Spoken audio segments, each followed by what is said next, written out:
You know what she's referencing, right? Because otherwise that's so awkward. Is that an SNL? Yeah, like I haven't seen it in a really long time. We just don't have our Christmas sweaters. Oh, next time. I can't remember the whole bit. Like, oh, I can't wait to try your sweaty balls. I bet they're so delicious. Oh, yeah. Does it take a long time to make your sweaty ball?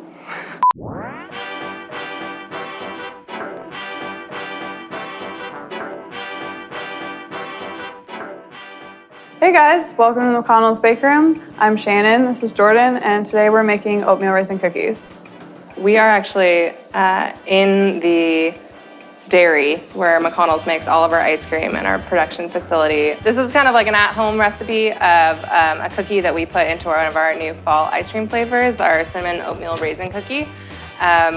We normally will make this in like 400-pound batches, and we're gonna make just like a couple dozen cookies. So we're gonna start kind of like any good cookie recipe with creaming some butter and sugar.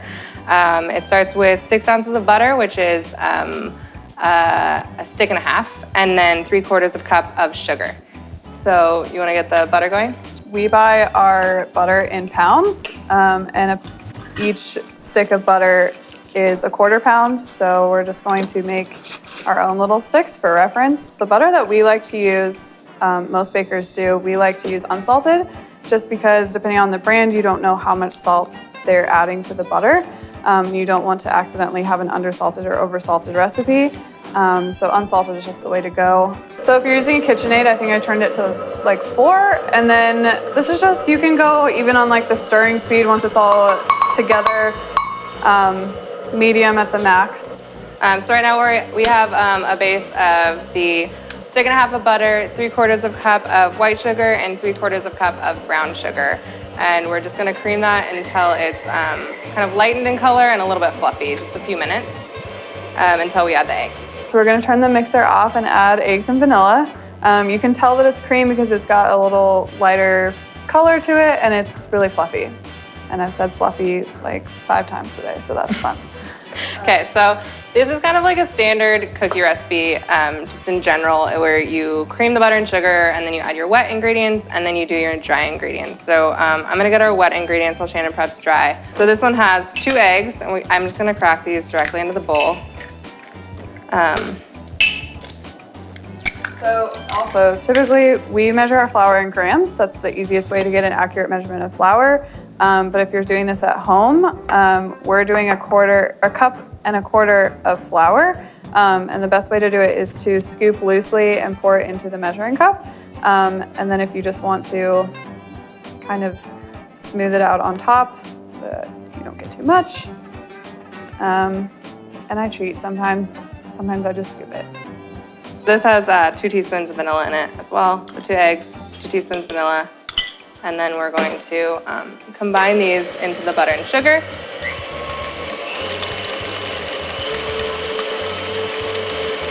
And you really just want to kind of mix these until it's fully emulsified. You can kind of like see in there when the eggs combine with butter and sugar. It'll look kind of separated at first and then really come together. In this little measuring cup, I have 2 teaspoons of salt, a teaspoon of baking soda, and 2.5 teaspoons of cinnamon. And then we're just gonna add this at the same time with the flour. And once that is incorporated, we're gonna add the oats and the raisins. Okay, so that's all incorporated, super emulsified, and we're gonna add the flour and the rest of the dry ingredients.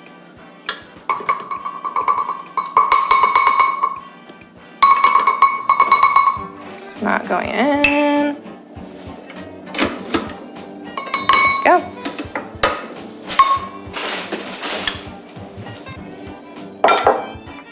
I'm gonna do the oats. There's 2 3/4 cup of oats in this. I like to just eyeball it, if you know what a 1/4 cup looks like. So that's kind of what I'm going for. It's good enough for me.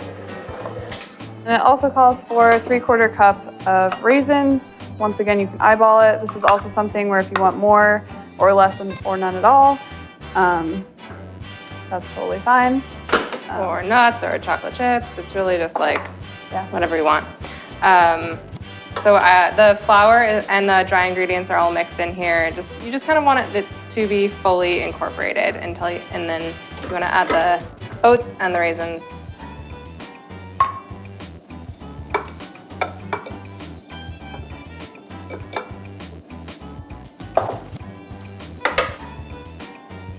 So I'm just gonna mix it on low.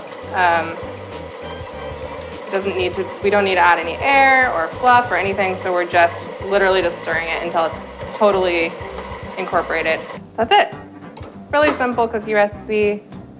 And we're gonna bake some off for you guys too, so you can kind of see the finished product. But this is how it will look when you're finished. This is also kind of one of the best things to eat raw. I'm not a huge cookie dough fan, but this I really love.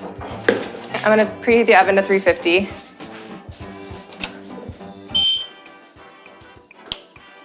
And we'll give that a minute. And we bake everything here on parchment paper. It's honestly just the easiest way for us to bake, but lots of people have silicone pads or whatever you want to do. It's not necessary, but we prefer it. And then we use these little kind of ice cream scoops. I think they're actually cookie dough scoops, aren't they? Oh, maybe, I don't know. I have no idea. They work great for cookie dough, whether or not they're for it. Dropping it. I think they're about an ounce, which is kind of a nice standard size for an ice cream or a cookie scoop, not ice cream. We use different ones for ice cream. And this particular cookie recipe is a drop cookie, so there's enough butter in it that when the butter is cooking, it's going to spread the cookie out, so you don't need to press this down or make it into a certain shape.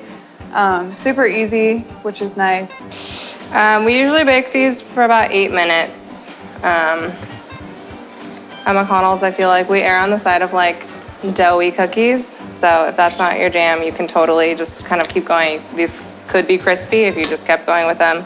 But we like a really soft cookie. So we do about 8 minutes. And we're at temp, so I'm gonna pop these in.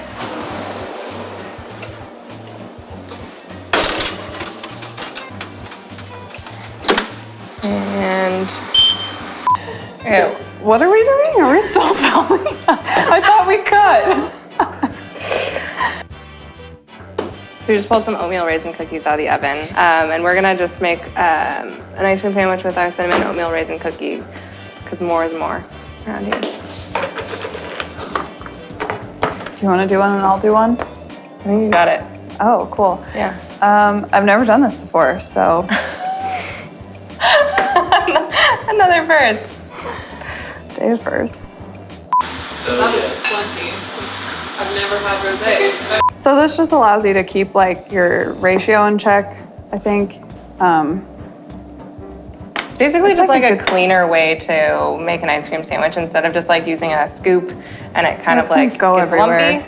This way it kind of just when you smush it. Yeah, you saw it. Now it's a perfect ring. It's basically just a cookie cutter or a biscuit cutter. And you can use any size. And now we have ice cream sandwiches. Thank you so much for joining us. We just finished the ice cream sandwich cookies. We'll see you next time. Are there gonna be credits? Yeah. Sweet. I'm finally gonna be in credits. Okay.